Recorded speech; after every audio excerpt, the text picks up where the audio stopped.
Swami Prasad Maurya BJP में थे तो कुशीनगर की पटरौना सीट से विधायक बने। समाजवादी पार्टी में आए तो अब समाजवादी पार्टी ने उनका टिकट बदल दिया। अब वो कुशीनगर की फाजिल नगर सीट से चुनाव लड़ेंगे। हमारे साथ बात करने के लिए स्वामी प्रसाद जी खुद ही हैं।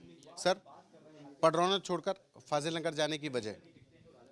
देखिए, समाजवादी पार्टी की राष्ट्रीय अध्यक्ष अखिलेश यादव जी ने फाजिलनगर में प्रत्याशी तय करके फाजिलनगर विधानसभा और वहाँ की जनता को सेवा करने का अवसर दिया है। इसके लिए मैं राष्ट्रीय अध्यक्ष अखिलेश यादव जी को बहुत बधाई देता हूँ और साथ ही साथ पटरौना विधानसभा, जहाँ की जनता ने मुझे अकूत स्नेह प्यार आशीर्वाद देकर 3 बार लगातार विधायक बनाया, विरोधियों की धूल चटाई, उनका भी सम्मान मेरे दिल में पहले भी था, आज भी है, आगे भी रहेगा।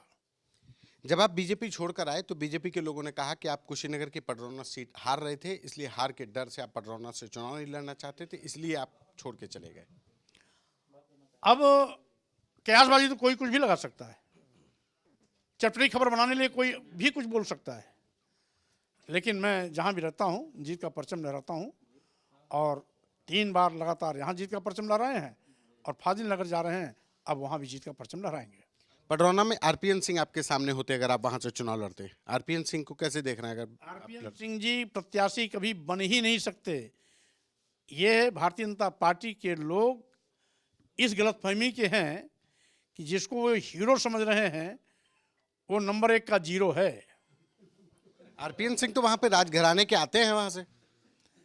तो अब राजा का और जमीन पर रहने वाले आदमी का क्या तुलना? मैं घर घर रहता हूँ, जन जन में रहता हूँ, वो केवल राज दरबार में रहते हैं। मैं हर घर पे जाता हूँ, हर लोग से मिलता हूँ, वो राज दरबार में मिलते हैं और बिना अनुमति के वहाँ कोई जा नहीं पाता। तो स्वाभाविक रूप से हम तो सबके हैं, सब हमारे हैं, वो राजमहल के हैं, राजा हैं, रानी हैं, इसकी परवाह उनके साथ कोई नहीं।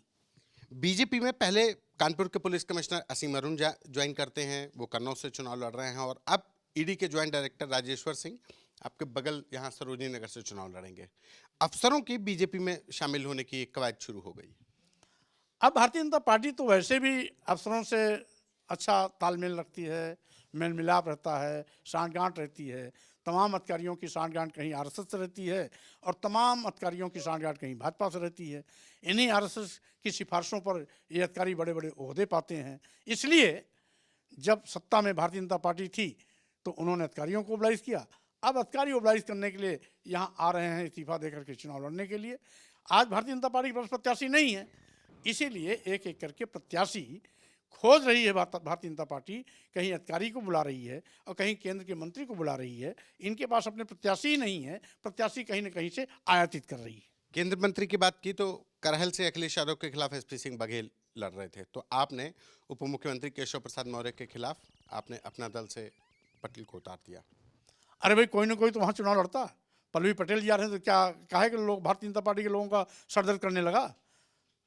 इसका बड़ी बहन तो बीजेपी प्रत्याशी उतारते ही भारतीय जनता पार्टी बौखला गई और अब हताशा के दौर में चले गए। तो स्वाभाविक रूप से हम तो एक एक प्रत्याशी मजबूत उतारेंगे। इनके हर प्रत्याशी को हराने की मैं रणनीति तैयार किया हूँ। तू डाल डाल में पात पात, ये अपने को बहुत महारथी समझते हैं, मैं एक एक महारथी को धूल चटाऊंगा। एक आखिरी सवाल है कि बीजेपी के लोग एक और आरोप लगाते हैं कि आप बीजेपी के छोड़ने के पीछे वजह कि आप टिकट मांग रहे थे बेटे के लिए और सपा से भी टिकट नहीं मिला। अब भारतीय जनता पार्टी के अगर दिमाग में गोबर भरा हो तो उसका क्या इलाज है? छोड़ने का कारण मैंने बता दिया।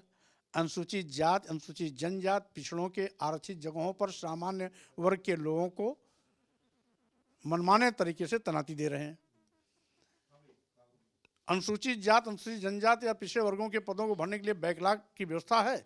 ये सामान्य वर्ग के पदों को भरने के लिए बैकलॉग लगा रहे हैं। पीजीआई जैसे उच्च चिकित्सा संस्थान में 54 पदों पर बैकलॉग के माध्यम से एक वर्ग विशेष के लोगों को भर रहे हैं। अंधा बाटे रेवड़ी अपन अपन का दे। योगी जी कहते हैं मैं क्षत्रिय जात में पैदा हूँ, मुझे बड़ा गर्व है, और वो क्षत्रिय जात के लोगों को उपकृत करने में लगे हुए हैं। एक मुख्यमंत्री बोल रहा है, एक योगी बोल रहा है, जिसको कभी बोलने नहीं चाहिए।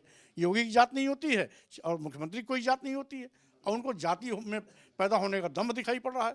तो इसलिए अभी पूरे प्रदेश के सभी चिकित्सा विश्वविद्यालय मेडिकल कॉलेजों में एक वर्ग विशेष के लोगों की भर्ती हो रही है, उसमें एक भी अनुसूचित जात नहीं, एक भी अनुसूचित जनजात नहीं, एक भी पिछड़ा नहीं, केवल मुख्यमंत्री जी की बिरादरी के और उनके कुछ चहेते हैं। और यही कारण है कि आज अपने पापों को छिपाने के लिए ये दाएं बाएं झांकते हैं और अनाप शनाप आरोप लगाकर अपने को बचाने की कोशिश करते हैं। बेटे के राजनीतिक भविष्य के लिए पिता स्वयं प्रसाद मौर्य क्या कर रहे हैं?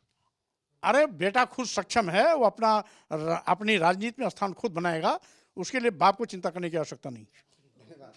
ये थे हमारे साथ स्वयं प्रसाद मौर्य, जिन्होंने अपने बेटे को टिकट देने के नाम पर खुद कहा कि बेटा खुद सक्षम है, उसको अपने पिता के सपोर्ट की जरूरत नहीं है। कैमरा पर्सन नीरज के साथ संतोष कुमार, आज तक, लखनऊ।